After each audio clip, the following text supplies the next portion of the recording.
All right, here's what we're doing tonight. Hanging out in the skid house, Detroit Lakes. We got some crappies moving in for the night bite. Stick around.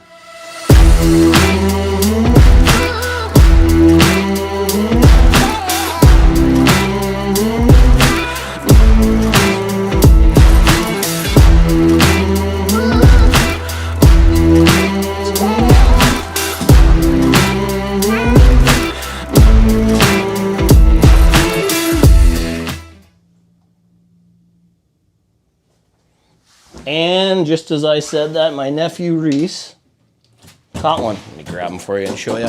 I'm gonna take him off. And there we go. Perfect. We're gonna keep a couple for supper tonight. All right, so we are in a skid house right now. Deep water over there. These fish are coming up at the end of the day to feed is what's going on. So basically, we're just sitting here kind of just waiting them out. This fish camera, as you can see, looks a bit like Star Wars. It's tough. If you look real close, though, you can see that tungsten toad down there. All right, so why the tungsten toad? The reason for tungsten toad is it's nice and heavy, fast drop rate, really nice sonar return. My nephew over here, he is using the Humminbird Mega Live right now. And you can kind of see it on there. We'll be giving some tungsten toads away, so go ahead and throw some comments down there, guys, and I will give a few of those away at the end. I don't know, probably pick 10 people out and I'll give some tungsten toads away. So new for this year with the tungsten toads, kind of the reason I went live is we got 2 new sizes. The old size is 10, 12, and 14, but now we have some larger hook sizes for this year.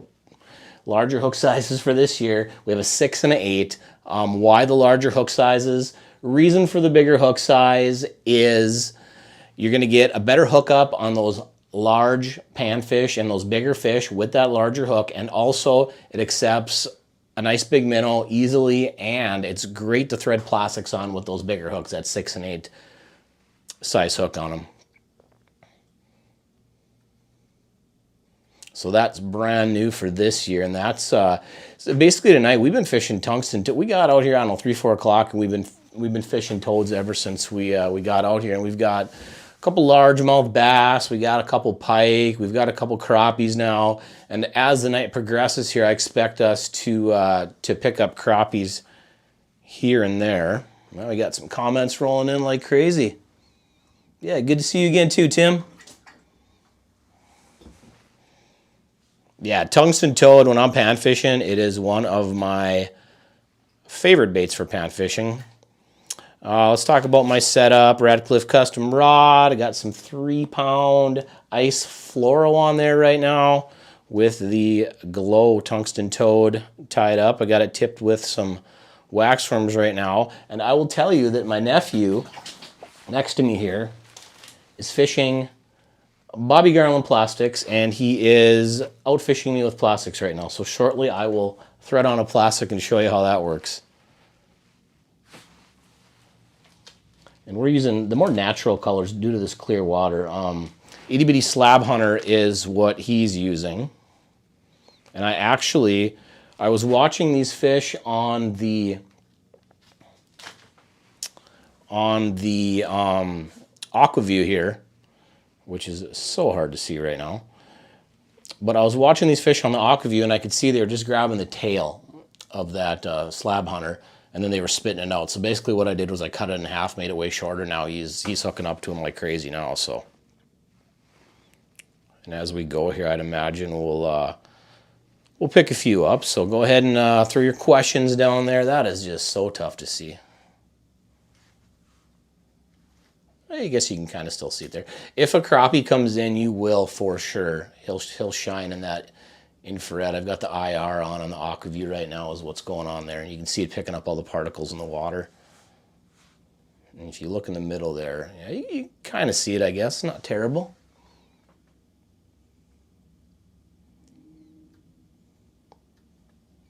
Yes, David, this is brand new line on this rod right now, but a swivel wouldn't be a bad idea, or else there's one right there.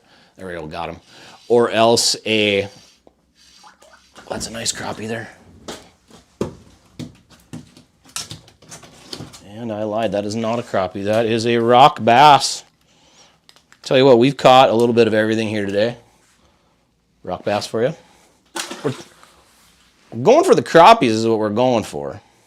But anyway, as far as the line twist goes, yes, a swivel is a good idea, or once this line gets used a little bit, it'll be much less line twist in there. But those free fall reels too, those are a great option for pan fishing to get rid of that spin also.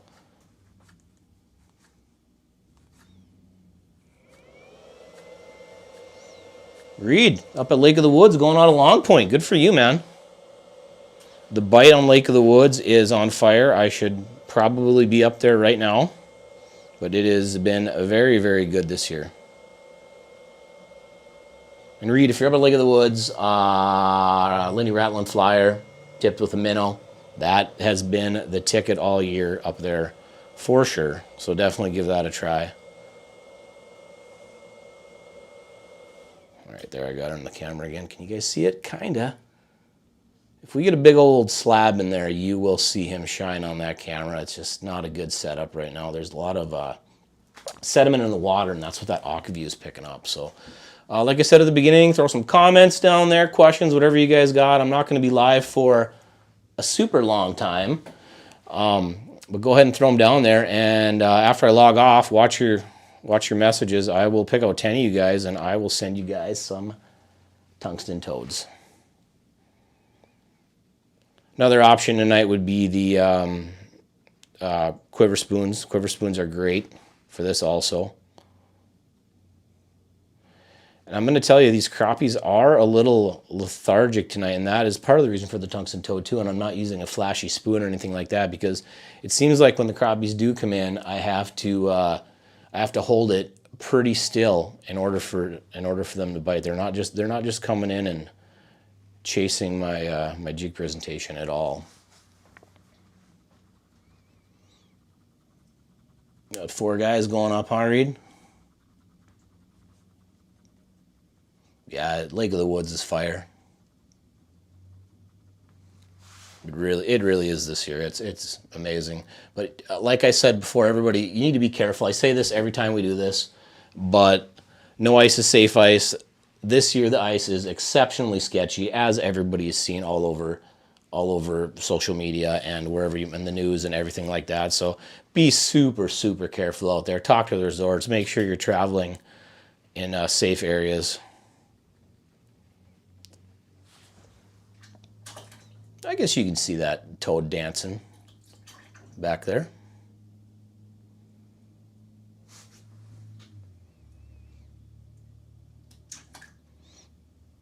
Oh, there's one right there. Do you see him? There, you can kind of see him. Is that a rock? I'm just going to give him a little twitch. I wasn't paying attention and he swung at it.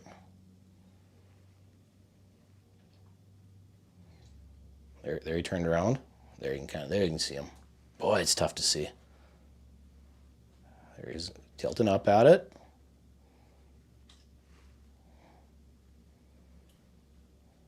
I'm going to hold it still now. Oh, lethargic. It's not. Might be switching that plastic sooner than later.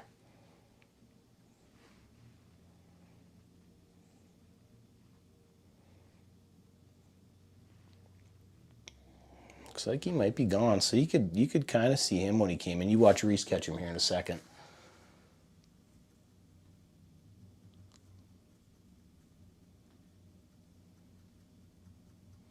Mark, that's a great question. That is a really great question, actually. Would I consider using the 6 or the 8? He said 8 tungsten toad for walleye. 100% I would. And it is a great dead stick presentation because you can kind of back hook that minnow a little bit and you're going to get a nice kind of a dead struggling minnow with a little bit of weight on the back of it. It's going to kind of stay in your cone with that tungsten toad attached to it. That is an absolutely excellent presentation for a dead stick anywhere. Normally, I like to do frosty spoons as a dead stick. With the frosty spoons as a dead stick, you're going to get a little more flash is what you're going to get. But the tungsten toad is phenomenal option with the bigger hook sizes, the 6 and the 8 now. And I will tell you that a number 6 hook is substantially bigger than a number 14 hook. It is night and day. So they are way bigger hooks on these now, which, like I said, makes it easier to hook minnows, put more waxies on there. It really makes it nice hooking these plastics. I can show you how we do that. I'm gonna leave this one down here and I'll grab this other rod and we'll hook a plastic on there. So we're just threading these on is all we're doing. Bobby Garland has a phenomenal line of plastics if you guys haven't checked them out. I'm just threading it right on the hook, and that's what Reese just got that crappie on a minute ago. Just like that, if you can see that. Well, these bigger hooks makes it super easy to hook these plastics now. I love it. One thing I will tell you though, when you're fishing a plastic with a tungsten toad,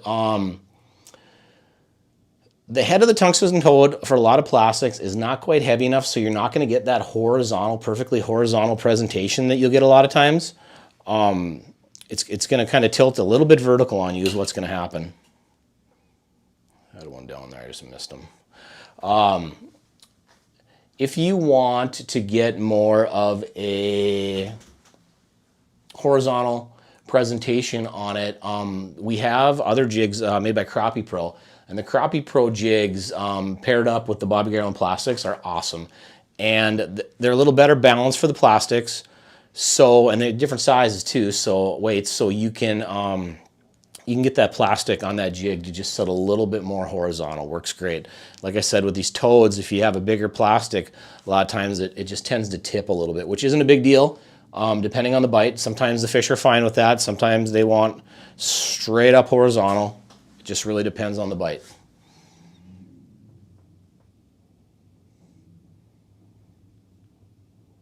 Thanks, Chazen. Appreciate that. There's one right there. When I wasn't paying attention. Anybody even see that on them? There's a crappie.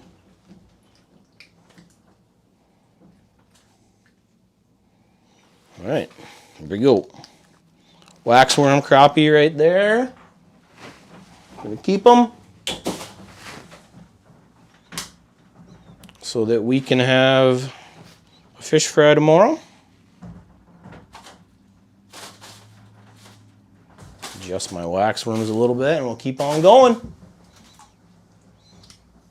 And I wish that fish camera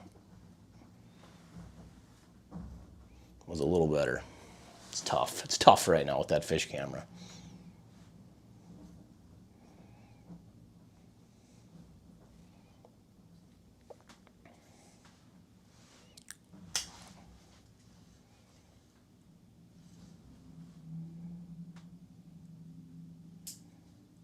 All right, back in the zone. All right, and we're back fishing. Perfect. All right, what else you guys got for me here? How do I like to prepare my fish, John? Do a lot of deep frying. If you go back to 2 lives ago, we did that walleye piccata, which is next level. And it's funny you ask that because I have a recipe loaded on here. This is a great one for Super Bowl, great one for, it's kind of like a little appetizer for crappies. I am actually going to play that for you right now. And you can check out this recipe that Rachel came up with and let me know what you think. I'll stay on here, and here we go right about.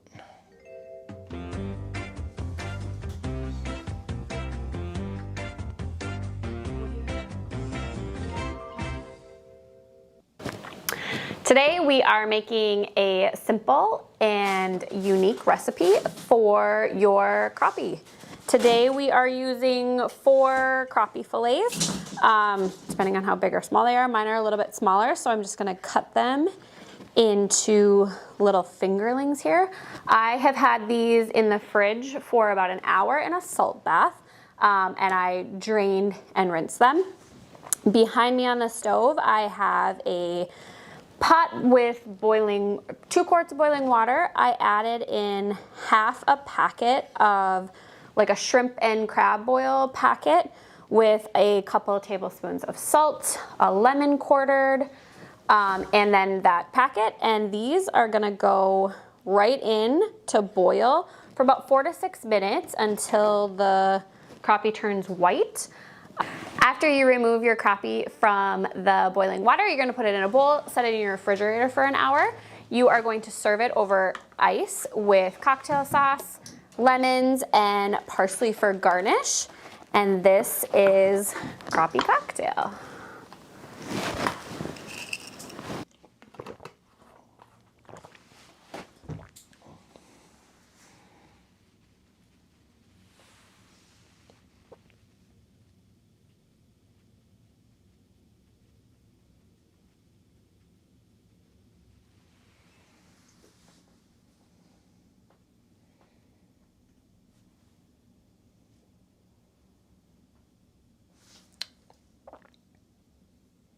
All right, guys, and there we go. And that is ridiculously good. You won't believe how that seasoning, Zatarain seasoning, you won't believe how that picks up the fish, just absorbs that flavor. It's phenomenal. All right, and we're back. All right, let's talk about location this time of year. There's a few different things you can do. You can fish the deeper holes. You can fish the humps and bumps and transition areas. A lot of times these night bites like this, they are going to be, you know, anywhere from, I'm gonna go 8 to 15 feet. They're gonna be on the edge of those mid-lake humps adjacent to the deep water. That's a great place to go at dark. A lot of times too, these fish are piling in these deep holes. It's a great place to find them too, and right now we're sitting on, we're 10 feet of water right now, and we got some deep water over here. And basically these fish at night are just coming up here and cruising through, and we're just picking them off. And with this kind of spot we're sitting on, you're not going to get that. You're not going to get that giant school of 100 crappies come in under you and just light up your sonar. That most likely is not going to happen in this type of spot. What's going to happen here is you're going to get these small groups of crappies coming through every once in a while. You're going to get singles, you're going to get 4s, 5s, stuff like that coming through. So go ahead, guys. I'm not going to go too much longer, so go ahead and throw some more questions up there. I'll answer a few more. We're going to log off, and I ordered some Zorbas. I'm going to go grab it and bring it back to the fish house for supper here in a minute. Fish fries tomorrow.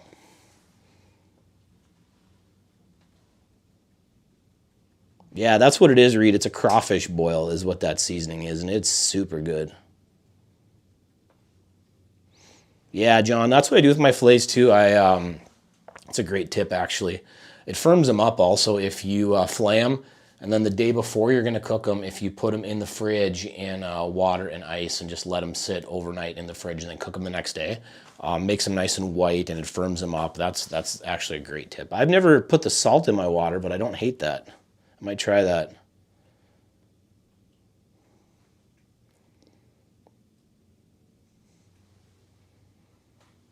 Tim, I don't have a dead stick down right now. I probably should have a dead stick down, but I don't.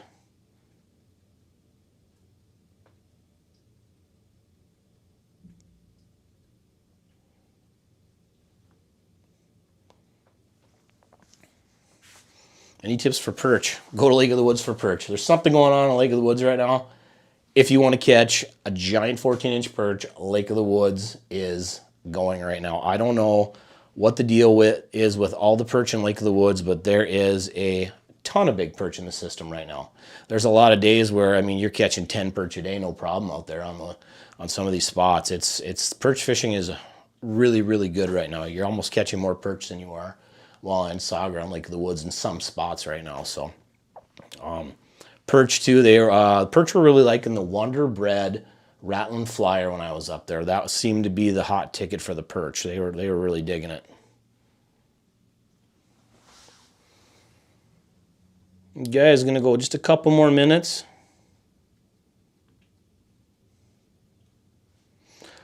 Mark, I have before. Yes, I've actually, and that's another good one. Do I use waxies with my plastics? Yes, but I'll put the waxy on first and then I'll put the plastic on, and it actually holds that plastic, or it holds that waxy on there. And also what it does is it makes it way harder for those fish to pluck it, and then you got a little bit of scent on there. So no, that's a great, I don't do it a lot, but it is a great way to do it.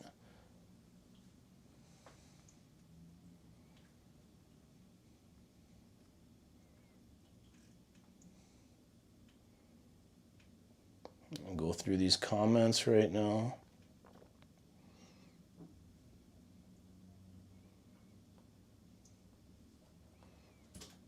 I only clicked on that one.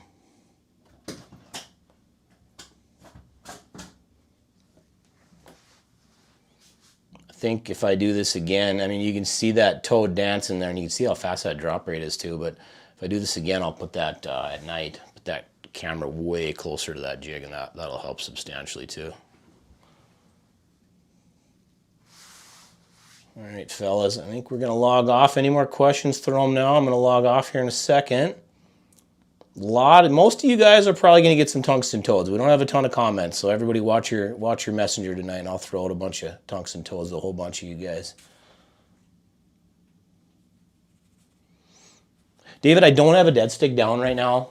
I should have a dead stick down right now, but I don't. I've been so busy with all this stuff that I haven't dropped one down. Actually, I have it sitting right there. I just didn't put it down.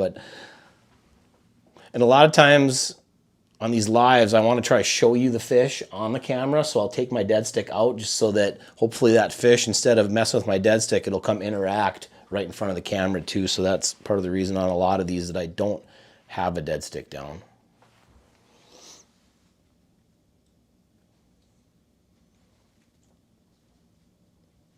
But you should always, as a rule, have a dead stick down for sure.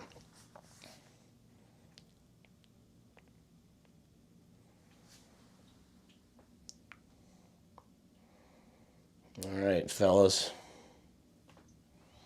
All right, and that is going to wrap it up for tonight. Like I said, tungsten toads, 2 new sizes, 6 and 8, nice big hooks for getting the job done. Check them out. Next live, I don't know where I'll be next, but keep your eyes open. Probably, I don't know, maybe big crappies. We'll do some big crappies up in Canada or something like that. We'll see. Not really sure what I'm going to do next, but once again, thanks for watching. Thanks for the questions. If you're ever out on the ice and you have some questions, shoot me a message. I check my messages all the time. I will answer any questions. Oh, what do you got, Reese? I don't know. Reese has got something big. Hold on. We're going to get one more fish at the end here. Wait. I think it's stuck on something. Oh, hang on. Do we lose him? Is it stuck on the ice? Yep. Oh, false alarm. You lost him. Okay, anyway.